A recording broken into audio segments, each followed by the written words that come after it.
ठीक है, हम ये भी बात कर लेते हैं कि वशीकरण को कैसे काटें। आज की डेट में क्या हो गया है, वशीकरण लोगों ने ना मजाक बना लिया है, हर चीज़ का मजाक बना लिया। तंत्र को लोग मजाक समझने लगे हैं। जिनके साथ ये घटनाएं घटती हैं उनको समझ में आता है कि वाकई में ही ये तंत्र विद्या नाम की कोई चीज़ होती है। कई लोग इस पे बिलीव नहीं करते। ऐसा हम कह सकते हैं कि जिसको चोट लगती है ना, उसी को ही दर्द का एहसास होता है। तो जब व्यक्ति इसमें ना भोगता है, मैं भोगने का मतलब ये है कि जब व्यक्ति इसमें पड़ जाता है पछेड़े में, तब उसे समझ में आता है कि तंत्र मंत्र या वशीकरण नाम की कोई चीज़ होती है। जब तक उसके जीवन में ऐसी कोई प्रॉब्लम्स नहीं आती है तो वो उस चीज़ के बारे में अनभिज्ञ है। हो सकता है आप लोग भी इस चीज़ को बिलीव ना करें, बट कभी अगर चक्कर में फंस गए तो आप करेंगे। अब कारण ऐसा क्यों होता है कि किसी व्यक्ति ने आपके पति के ऊपर या फिर किसी व्यक्ति ने आपकी वाइफ के ऊपर या घर की महिला के ऊपर या फिर घर के पुरुष के ऊपर किसी ने वशीकरण कर दिया और वह व्यक्ति सिर्फ और सिर्फ उसी का ही गुणगान कर रहा है, आपकी बात को मान ही नहीं रहा। ऐसे बहुत सारे केसेस होते हैं। मैंने ऐसे कई केसेस देखे हैं कि हस्बैंड वाइफ की शादी होती है, बेटा जो होता है वो मम्मी के प्रति बहुत ज़्यादा अट्रैक्ट होता है, वाइफ को बिल्कुल कुछ समझता ही नहीं है, वाइफ की कोई वैल्यू नहीं करता है। तो जब वो काउंसलिंग में आती हैं तो मैं उनकी एनर्जी चेक करके बताता हूँ कि आपके ऊपर, आपके हस्बैंड के ऊपर एक प्रकार का वशीकरण किया हुआ है, जिसलिए वो आपकी बातों को सुनते नहीं हैं। कई बार ऐसा होता है। कई बार तो मैंने ये देखा है कि पत्नियां जो बहुत अपने पति के विपरीत जाती हैं और वो कहती हैं कि वो पति कहते हैं कि सर मैं क्या बताऊं, मैं बहुत परेशान हूं, मैं बहुत ज़्यादा हताश हो गया हूं, मेरी वाइफ मेरी रत्ती भर नहीं सुनती है, वो अपनी माँ की सुनती है। मैं जितने पैसे कमाता हूं वो सारे के सारे पैसे अपने माँ को, अपने पापा को, अपने भाई को देती है। मेरे घर में सिर्फ़ और सिर्फ हल्ला मचाती है, मेरे घर में झगड़े करती है, लड़ाइयाँ करती है और मेरी बात सुनती नहीं है। तब मैं एनर्जी चेक करके बताता हूँ कि कहीं ना कहीं आपकी वाइफ के ऊपर में ऐसा तंत्र विद्या किया हुआ है, ऐसा वशीकरण किया हुआ है, जिसके कारण ऐसी प्रॉब्लम्स आती हैं। तो ये एक आज की डेट में ना बहुत कॉमन सी बात हो गई है। कुछ लोग, मैं फिर कह रहा हूँ कि कुछ लोग कहेंगे कि हम इन चीज़ों को नहीं मानते। मत मानो, मैं नहीं कहता कि आप मानो। यहाँ पर एक बात आती है, मानो तो भगवान और ना मानो तो पत्थर। सेम चीज़ है। अगर आपको लगता है कि आपके जीवन में कोई ऐसी प्रॉब्लम्स आई हैं तो आप उस पर काम करिए। अगर नहीं आई है तो बेवजह उस पर अपना माथा मत फोड़िए। बहुत सिंपल सी बात है कि जिस जगह जाना नहीं है तो उस रास्ते के बारे में आपको जानने की भी कोई आवश्यकता नहीं है। अगर आपको उस जगह पर जाना है तो आप उस रास्ते पर चलिए, आपको मंजिल मिल जाएगी। यहाँ तक क्लियर है। अब वशीकरण जो होता है ना, ये 3, 4, 5 प्रकार का वशीकरण होता है। एक होता है मंत्रों के माध्यम से वशीकरण। मंत्र जप करके उस व्यक्ति को अपने वशीभूत किया जाता है। दूसरा होता है तंत्र के माध्यम से वशीकरण। तंत्र के माध्यम से वशीकरण मतलब ये होता है कि कुछ तांत्रिक प्रयोजन होते हैं, जैसे खिला देना, खाने में डाल करके कुछ खिला देना, या फिर किसी भी प्रकार से पानी में डाल के कुछ खिला देना, पिला देना।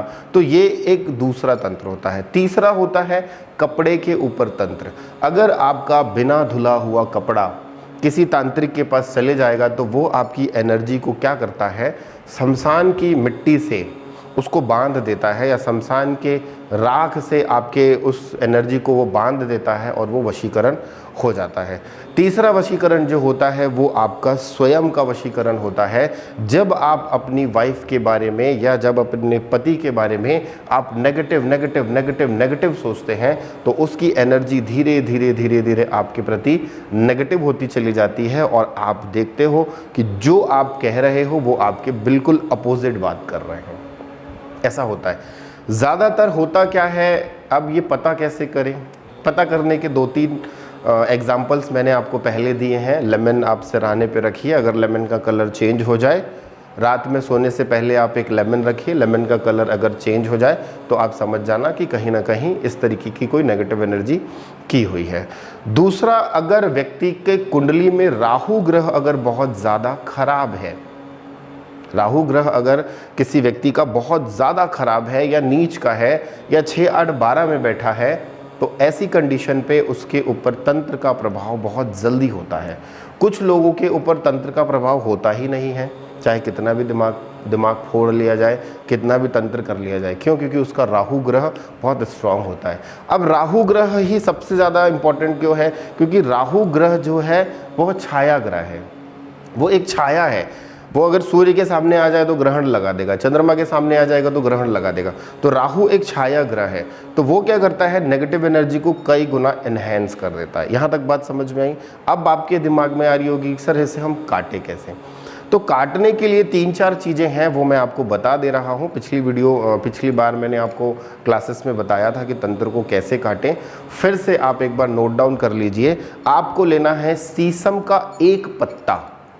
शीशम एक वृक्ष होता है जिसके हम फर्नीचर बनाते हैं, उसे शीशम कहते हैं। शीशम का एक पत्ता, बेलपत्र का एक पत्ता, ठीक है, तुलसी के 2 पत्ते, नीम का एक पत्ता, ठीक है, और अमरूद का एक पत्ता। इन सारी चीज़ों को आप अच्छे से धो लीजिए, उसका एक मिश्रण बना लीजिए। उसे आप चाहे तो मिक्सी ग्राइंडर में आप थोड़ा पानी डाल के पीस लीजिए, या फिर आप उसका पेस्ट बना करके, आपको इसका बनाना है क्या, काढ़ा। गरम करने वाला काढ़ा नहीं बनाना है। आपने उसको सारा कुछ पीस लिया, वो पेस्ट बना, आपने एक पानी में डाला, चम्मच से उसको हिला दिया, उसको छान दीजिए। उसके बाद उस तंत्र किए हुए व्यक्ति को आप पिला दीजिए। 3 दिन तक आप निरंतर ऐसा करेंगे तो उसका जो प्रभाव है वो 50% से लेकर के 25% से लेकर के 50% तक वो कट जाएगा। कट इसलिए जाएगा क्योंकि आपने क्या किया, ये एनर्जी उसके अंदर की आपने चेंज कर दी। 1 महीने 1.5 महीने तक आपको काफ़ी फ़ायदा मिलेगा, वापस से वो रिपीट हो जाएगा। क्यों? क्योंकि वो 50% है। 50% आपने साफ़ किया, 50% बच गया। महीने 2 महीने के बाद आप फिर कर सकते हो। अब ये एक छोटा सा उपाय है जिसमें आपका पैसा नहीं खर्च होगा। अब यहाँ पर बात आती है कि सर हर महीने या हर 2 महीने में ये उपाय करना है, कुछ परमानेंट सोल्यूशन भी है। तो परमानेंट सोल्यूशन के लिए आप चाहें तो मैं आपको दिखाना चाहूँगा ये 2 यंत्र जो मैंने आप लोगों के लिए अभी कहा है। ये 2 यंत्र हैं। इस एक यंत्र को आपने क्या करना है, अपने घर के साउथ वेस्ट में आप लगा देना है। ये क्या करेगा, आपके राहु ग्रह को मजबूत करने में आपके लिए फ़ायदा करेगा। ठीक है, साउथ वेस्ट में आप इस यंत्र को पेस्ट करवा दीजिए। दूसरा, साउथ वेस्ट में फैमिली फ़ोटो लगवाइए गोल्डन कलर के फ्रेम में। तीसरा, लव बर्ड का स्टैचू अष्टधातु से बना हुआ हो या मेटल का कोई भी हो, कलर उसका पीला होना चाहिए। तो ये चीज़ें आप अपने घर के साउथ वेस्ट में लगाइए, आपके रिलेशंस में आपको फ़ायदा दिखेगा, वशीकरण को ये काटेगा। तीसरा, ये छोटा यंत्र जो है, ये तंत्र के ऊपर बहुत ही इसके ऊपर मास्टरी हासिल करी है हमने। ये अष्टधातु से बना हुआ है और इसके ऊपर 24 कैरेट गोल्ड का हमने लैमिनेशन कराया है ताकि ये ख़राब मत हो। अब आपको करना क्या है, आपको इस यंत्र को बेड के नीचे छुपा के रख देना है, कहीं भी जहाँ पे आपके, अगर हस्बैंड है तो हस्बैंड के बेड के नीचे छुपा दीजिए, वाइफ है तो हस्बैंड के बेड के नीचे छुप जाएगा, हस्बैंड कर रहा है तो वाइफ के बेड के नीचे। अब यहाँ पे आएगा कि सर वो तो कहीं, हम तो डायरेक्शंस हमारे चेंज होते रहते हैं, कभी यहाँ कभी वहाँ, तो ऐसा कुछ नहीं है। अगर आप बेड के नीचे नहीं छुपा सकते हैं तो आजकल बॉक्स वाला बेड आता है, उस बेड के अंदर आप डाल दो। उसमें भी नहीं कर सकते हो तो आप अपने हस्बैंड का या वाइफ का बिना धुला हुआ कपड़ा, देखो तंत्र भी बिना धुले हुए कपड़े से हुआ था, तो बिना धुले हुए कपड़ा, रुमाल हो गया या फिर कोई भी चीज़, बिना धुले हुए कपड़े को आप इसमें लपेट लो, मौली धागे से बांध करके आप इसे अलमीरा में रख दो। आप देखोगे कि धीरे धीरे जो तंत्र है वो कटने लगेगा। आपके जो हस्बैंड वाइफ के रिलेशंस जो खराब हो रहे हैं वो धीरे धीरे अच्छे होने लगेंगे। वशीकरण को काटने का सबसे सरल और आसान तरीका यही है जो मैंने आपको पहले बताया। आप काढ़ा बना के पिला दो, वो भी 50% करेगा। परमानेंट के लिए आप ये यूज़ कर सकते हो। कुछ ऐसे अपवाद होते हैं जो इन उपायों से भी नहीं कटते हैं। कई लोग ऐसा कहते हैं कि सर हमने बहुत सारे लोगों को दिखाया, तंत्र कटवाया, क्या आप गारंटी लेते हो इस चीज़ की? तो फिर उसकी एनर्जी चेक करनी पड़ती है कि वो तंत्र जो वशीकरण किया हुआ है वो किस लेवल का किया हुआ है। अगर वो निम्न का है तो बड़ी आसानी से कट जाएगा। अगर वो बहुत उच्च का है तो उसके लिए समय लगेगा, उसके लिए उसके पितरों को मनाना पड़ेगा, उसके लिए उसके पितरों का उपाय करवाना पड़ेगा। तो वो भी मैं आपको बताऊंगा कि वो कैसे पकड़ा जाता है। पकड़ तो इसमें आ जाता है, इसमें 70 to 80% हमें रिजल्ट्स मिल जाते हैं। फिर भी कभी कभी कुछ 1-2-4 अपवाद हो जाते हैं जो रिजल्ट्स नहीं दे पाते हैं, तो उनके लिए थोड़ा सा हैवी रेमेडीज़ होती है। तो हैवी रेमेडीज़ के लिए मैं आपको एडवांस की क्लासेस में सिखाऊंगा कि हम उस हैवी रेमेडी को कैसे यूज़ करें। क्योंकि होता क्या है ना कि जब आप किसी को हैवी डोज देते हो तो एनर्जी डिस्टर्ब होती है, राइट। तो वो मैं आपको आगे की एडवांस क्लास में सिखाऊंगा कि ये बेसिक था। वशीकरण को और कैसे किस किस तरीके से काट सकते हैं वो भी मैं आपको अभी और ये तो मैंने आपको बताया, और भी हम आपको वशीकरण को काटने के या वशीकरण को डिस्ट्रॉय करने का आपको उपाय मैं दूंगा। ये उपाय मैंने जो दिया है ये बहुत ही कारगर और बहुत ही सरल उपाय है। 2-3 एग्जाम्पल्स मैं आपके सामने शेयर करता हूँ। एक कपल है जो कि बहुत, मैं सरनेम लूँगा, नाम नहीं लूँगा, मिश्रा जी हैं, उनके साथ बड़ा प्रॉब्लम हो रहा था। प्रॉब्लम ये हो रही थी कि उनकी वाइफ जो थी वो बहुत ही ज़्यादा उनको परेशान कर रही थी। मतलब परेशान बोलने से ऐसे परेशान नहीं कर रही थी, मारना पीटना वाला परेशान नहीं था। ये था कि मिश्रा जी कुछ भी काम करते तो उनकी वाइफ आती, 2-4 मतलब उनका काफ़ी अच्छा बिजनेस था, वो अपने पैसे लेती, अपनी मम्मी को दे देती, अपने पापा को दे देती, अपने भाई को दे देती, और अपनी सास को वो सिर्फ और सिर्फ प्रताड़ित करती। उनका इंटेंशन समझ में नहीं आया। मिश्रा जी जब आए मेरे पास, उन्होंने अपनी मम्मी के साथ आए, उन्होंने बताया कि सर मेरी बहू इस तरीके से हरकत करती है और आज से नहीं, हम निरंतर 3 साल से परेशान हैं। हमने बहुत सारे उपाय कर लिए, पितरों का दान कर लिया, पितर की ये कर लिए, वो बहुत सारे उपाय किए। मैंने कहा ठीक है, आप एक काम करो कि ये जो उपाय मैं दे रहा हूँ उसको आप करके देखना और मुझे बताना। उसके बाद जब उन्होंने ये उपाय किया, 15-20 दिन के अंदर में उनकी वाइफ को ना बहुत ज़्यादा बीमारी हुई। मतलब वो अचानक से इतना ज़्यादा उनका प्रॉब्लम बढ़ गया कि उनको हॉस्पिटल में एडमिट करना पड़ गया।